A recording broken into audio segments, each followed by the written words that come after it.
Good day, everyone. This is Alinsanari Mary Joy, a fourth year VSN student. And now in this video, I am going to rationalize CUM 002, English 018, English 150, English 028, English 153, and English 154. And on each subject, I rationalize item number 9. First item. What is defamation? The choices are letter A, an invasion of privacy, letter B, a clearly labeled person opinion, letter C, an untruthful accusation that lowers someone. The correct answer is letter C. It is an untruthful accusation that lowers someone. Why? Because when we see defamation, it is an action of damaging the good reputation of someone, or it is called also as a libel. So, next, which one is traditionally known as philology? The choices are, it's either historical linguistics, letter B, psycholinguistics, letter C, sociolinguistics, and letter D, interdisciplinary. So the correct answer is historical linguistics. Why? It is because historical linguistics is the study of history and development of language. That's why when we say philology, it is the branch of knowledge that deals with the structure of historical development and relationships of a language or language. Number 9. Sheila is always driven by human needs. What type of motivation is exemplified Sheila? Letter A, behavioristic, letter B, cognitive, and letter C, constructivist, and letter D, psychomotor. The correct answer is letter B, cognitive.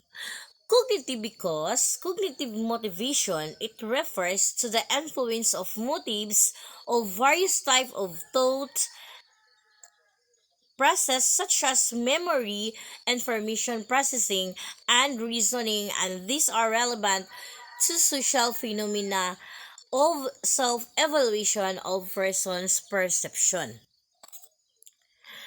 We were all surprised. A. And we slept. B. That I woke up. Letter C.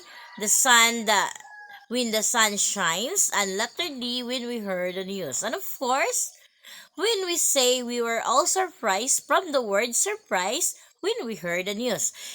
If we heard something good news, of course, we feel surprised, right? So the correct answer is when we heard the news. So, as students move through narrative, stop at different points in the story and have them write out optional predictions for what may happen next or how the story will end. What will be the next step? A. Have them cite reasons for their predictions from both the previous events in the story and from their own knowledge of storylines. B. Have their determine whatever the predictions were valid and reactions why they were or were not valid. And letter C, have them compare reasons for their prediction, noting that what familiar prototype genre they have less difficulty making predictions than with more complex narratives. And letter D is have them give the ending of the story. And of course, from the word moves through narrative, stop at the different points in the story and have them write out optional predictions what will happen next. So, meaning to say, have them determine whether their predictions were valid or why reasons they were or were not valid. Okay?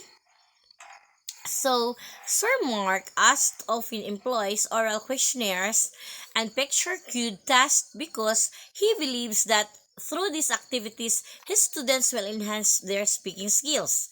What type of speaking task of communicative outcome he adheres to?